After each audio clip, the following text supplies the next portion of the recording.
Institutions के discipline होते हैं, ड्रेस कोड होते हैं, डेकोरम होते हैं, उसको सभी लोग किसी भी धर्म के हों, किसी भी जाति के हों, किसी भी क्षेत्र के हों, वो सब मानते हैं।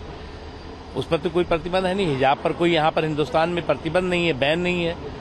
आप सड़क पे, आप मार्केट में, आप अन्य जगहों पे, जहाँ पर घर पे, जहाँ पर भी चाहिए आप हिजाब पहनिए।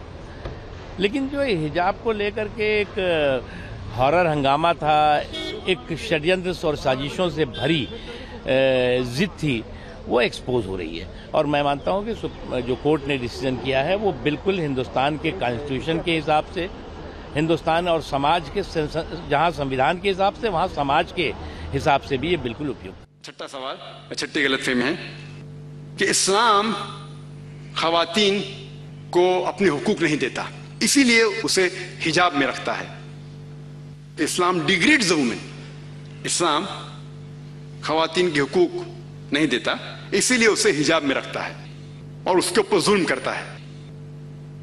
इस जवाब के पहले हम ये समझ ले कि तारीख में हम पढ़ेंगे खवातीन के साथ क्या सलूक किया गया है, वो हम जान ले, फिर हम जवाब पे आएंगे। अगर आप बेबीलोनियन की तारीख पढ़ेंगे, हिस्ट्री ऑफ बेबीलोनियन सिविलाइजेशन, उसमें यह लिखा है कि जब भी कोई मर्द कत्ल करता था उसको सजा मिलने के बदले उसकी बीवी को सजा मिलती थी। अगर आप ग्रीक सिविलाइजेशन पढ़ेंगे, उसमें एक खातून थी जिसका नाम था पेंडोरा, एक इमेजिनरी वुमेन थी पेंडोरा, जो ग्रीक लोग कहते थे उसके वजह से सारी मुश्किलात जो दुनिया में हैं वो इस खातून की वजह से है। उनका एक तसव्वुर था जो गलत था। और इस ग्रीक सिविलाइजेशन में खातून की इज्जत ही नहीं थी, वैश्यापना काफी कॉमन था, आम था। अगर आप रोमन सिविलाइजेशन पढ़ेंगे, उसके अंदर भी nudity and prostitution was very common, नंगापन और वैश्यापना बहुत आम था। खवातीन लोग सिर्फ मजे के लिए इस्तेमाल किए जाते थे और छोड़ दिए जाते थे। अगर आप इजिप्शियन सिविलाइजेशन पढ़ेंगे, उसमें खवातीन को यह कहा जाता था कि वो शैतान की एक निशानी है। अगर आप अरब सिविलाइजेशन पढ़ेंगे, कुरान नाज़िल होने के पहले अरबिस्तान में यह हाल था कि अक्सर जब कोई लड़की पैदा होती थी उसे जिंदा गा दिया जाता। अल्हम्दुलिल्लाह सुम्मा अल्हम्दुलिल्लाह, कुरान नाज़िल होने के बाद ये जो गलत काम बंद हो गया। अफसोस की बात है कि अपने हिंदुस्तान में अब तक है।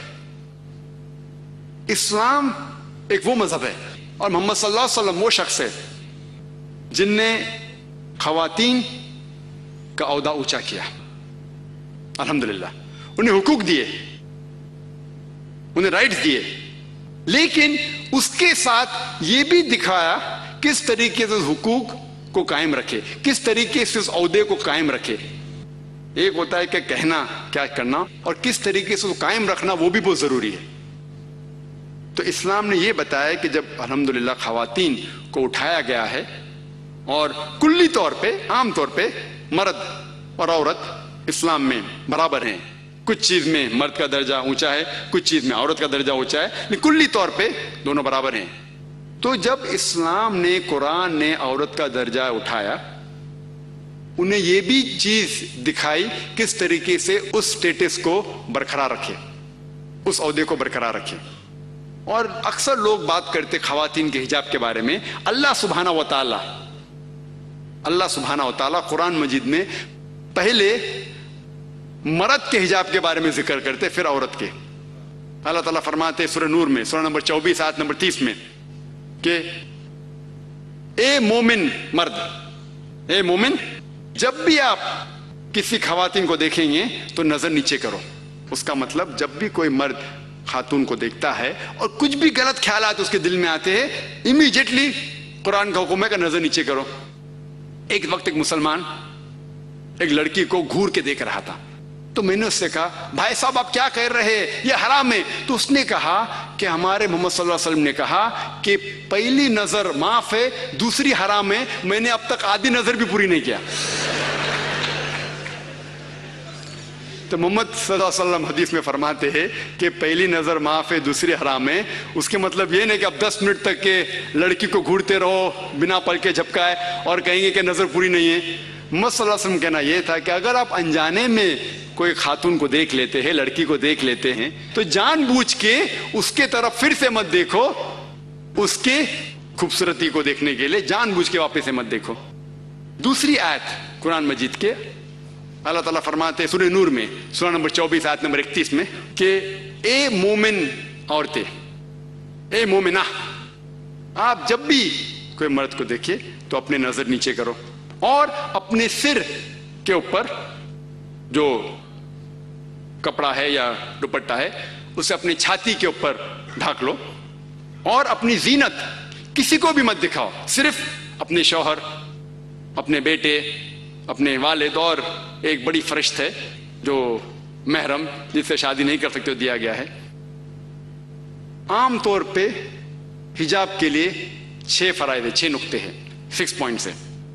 नंबर 1, एक्सटेंट, औरा, जो मर्द के लिए है कम से कम नास से लेके घुटने तक, और खवातीन के लिए पूरा जिस्म ढका रहना चाहिए, सिर्फ जो दिख सकता है वो चेहरा और हाथ। कुछ उलमा कहते हैं ये भी ढका होना चाहिए। बाकी 5 बातें खवातीन और मर्द के लिए यकसा है। दूसरा पॉइंट, जो कपड़े वो पहन रहे हैं वो इतने पतले नहीं होना चाहिए ताकि कोई उसके आर पार दिख सके। तीसरा पॉइंट, ऐसे कपड़े, चुस्त कपड़े नहीं होना चाहिए जिससे जिस्म का ढांचा दिख सके। चौथा पॉइंट, कपड़े इतने भड़कीले नहीं होना चाहिए कि दूसरे जिन्स को मुतासिर करे। 5वां पॉइंट, कपड़े गैर जिन्स के, औरत मर्द के कपड़े ना पहने और मर्द औरत के कपड़े ना पहने। और छठा कि कोई गैर मुस्लिम के कपड़े ना पहने जो उसकी निशानी है। ये 6 पॉइंट है हिजाब के, 6 नुक्ते हैं, 6 फराइज है हिजाब के। और अल्लाह सुब्हानहू व तआला फरमाते सूरह अहज़ाब में, सूरह नंबर 33 आयत नंबर 59 में, या नबी कह दो अपने बेटियों से, अपने बीवियों से और मोमिना से, मोमिन खवातीन से, कि जब भी वो बाहर जाए तो जिलबाब पहने, अपने आप पे ओढ़ ले जिलबाब, ताकि लोग उन्हें पहचान सके और उन्हें परेशान न करे। People will not molest them, क्या लोग उन्हें पहचाने और उनकी इज्जत से न खेले। मिसाल के तौर पे अगर दिल्ली में, दिल्ली के सड़क पे मिसाल के तौर पे 2 जुड़वा बहन जो बहुत खूबसूरत है, हूबहू खूबसूरत है, बहुत खूबसूरत है, 2 जुड़वा बहन चल रहे हैं दिल्ली के सड़क पे। एक जुड़वा बहन पहनी हुए इस्लामिक लिबास, पूरा जिस्म ढका हुआ है, सिर्फ चेहरा और हाथ दिख रहा है।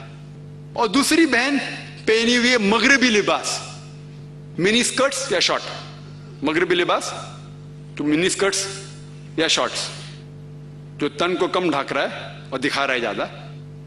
और दोनों जुड़वा बहन अगर दिल्ली के सड़क कनॉट प्लेस अगर वहां चल रहे हैं और सड़क के कोने पे, किनारे पे एक लफंगा ठहरा हुआ है लड़की को छेड़ने के लिए, मेरा यह सवाल है कि वो लफंगा किसको छेड़ेगा? वो बहन को जो इस्लामिक लिबास पहनी हुई है, हिजाब पहनी हुई, क्या वो बहन जो मगरबी लिबास पहनी हुई है किसको छेड़ेगा? जो मगरबी लिबास पहना हुआ है। कुरान सही कहता है कि हिजाब खवातीन को महफूज रखता है और इज्जत बरकरार रखता है। और इसके बाद इस्लामी शरीयत ये कहती है कि अगर कोई आदमी किसी औरत का बलात्कार करता है, जबर ज़िना करता है, तो उसके लिए सजाए मौत, डेथ पेनल्टी। बहुत से गैर मुस्लिम कहेंगे सजाए मौत, आज की तारीख में 21वीं सदी में सजाए मौत, कितना बेदर्द दीन है ये इस्लाम, कितना नागवार दीन है। लेकिन मैं सवाल पूछा हूं हजारों गैर मुस्लिम से, अब भी पूछ रहा हूं कि मिसाल के तौर पे खुदा ना करे कोई आपकी मां या आपकी बहन का बलात्कार करता है और वो बलात्कार करने वाले को आपके सामने लाया जाता है और आपको जज बनाया जाता है, आप क्या सजा उसे देंगे? और 100% मुझे जवाब ये मिला कि सारे गैर मुस्लिम ने कहा कि हम उसे सजाए मौत देंगे। कुछ गैर मुस्लिम ने यह भी कहा कि हम उसे तड़पा तड़पा के मारेंगे। तो जब आपकी कोई वालदा یا آپ کی بہن کا بلاत्कार کرتا ہے آپ کو اس کی سزائے موت دینے کا ہے, دوسری کسی بہن کا بلاत्कार کرتا ہے آپ کے سزائے موت غلط ہے. یہ ڈبل سٹینڈرڈز کیوں؟ جو لا ہوتا ہے یہ کیوں ہونا چاہیے؟ اگر آپ جانتے, آج جو لوگ کہتے ہیں امریکہ اتنی ایڈوانسڈ ملک ہے, لوگ اس کی طرف دیکھتے, آپ جانتے وہ ایک ملک ہے جس میں زیادہ بلاत्کار ہوتے ہیں. ایک ملک ہے جو نمبر 1 پہ نہیں ہے لیکن جو میکسیمم ریپ جتنے دنیا میں ہوتے اس میں سے ایک ملک ہے U S A. F B I کے اسٹیٹسٹکس کے حساب سے 1991 کہ ایف بی آئی کے اسٹیٹسٹکس کے متعلق اس میں لکھا گیا ہے کہ ہر روز امریکہ میں 1756 بلاत्کار ہوتے تھے. 1996 کے اسٹیٹسٹکس کے حساب سے 1996 کے اسٹیٹسٹکس کے حساب سے U S crime department of justice وہ کہتی ہے کہ 1996 میں ہر روز آن ایوریج ہر روز 2713 بلاत्کار ہوتے تھے. 91 میں 1756, 96 میں 2713. امریکن لوگ اور ذرا زیادہ بولڈ ہو گئے اور ہمت والے ہو گئے. ہر روز 2713 یعنی ہر 32 سیکنڈ میں ایک بلاत्کار ہوتا ہے امریکہ میں آج کی تاریخ میں. ہم اس آڈیٹوریم میں لگ بھگ 2 گھنٹے سے ہیں. 2 گھنٹے سے جب سے ہم اس آڈیٹوریم میں ہیں 200 بلاत्کار امریکہ میں ہو بھی چکے ہوں گے. میں آپ کو یہ پوچھنا چاہتا ہوں, اگر ہم اسلامک شریعت لاگو کرے امریکہ میں کہ کوئی بھی مرد کوئی خواتین کو دیکھے اور کوئی بھی غلط تصور اس کے دماغ میں آیا اسے اپنی نظر نیچے کرنا چاہیے. اس کے بعد خواتین سارا جسم ڈھکے صرف چہرہ اور ہاتھ چھوڑ کے, اور اس کے بعد اگر کوئی مرد بلاत्کار کرتا ہے سزائے موت. میں یہ پوچھنا چاہتا ہوں کہ امریکہ میں بلاत्کار کی فیصد بڑھیں گی, وہی رہیں گی یا گھٹیں گی؟ گھٹیں گی. آپ اسلامی شریعت لاگو کرو اور امیڈیٹلی آپ کو ریزلٹس ملیں گے. اور جو ایکس ہوم منسٹر تھے ایل کے اڈوانی, ابھی نہیں ہیں, اس دیش کے ہوم منسٹر تھے, ان نے تجویز کی تھی, ان نے کہا تھا گورنمنٹ سے کہ بلاत्کار کرنے والے کو ڈیتھ پینلٹی ملنی چاہیے. اور میں الحمدللہ انہیں کانگریچولیٹ کیا. ایل کے اڈوانی جو ہوم منسٹر تھے ابھی نہیں ہیں, ان نے کہا تھا چند سال پہلے کہ بلاत्کار کرنے والوں کو سزائے موت ہونا چاہیے. اور میں ان کی اس بات پہ سہمت ہوں. باقی بات سے شاید سہمت نہیں ہوں بٹ اس بات پہ تو سہمت ہوں. اور انشاءاللہ جو اگلے ہوم منسٹر آئیں گے وہ یہ کہیں گے کہ خواتین کو حجاب بھی پہننا پڑے گا انشاءاللہ.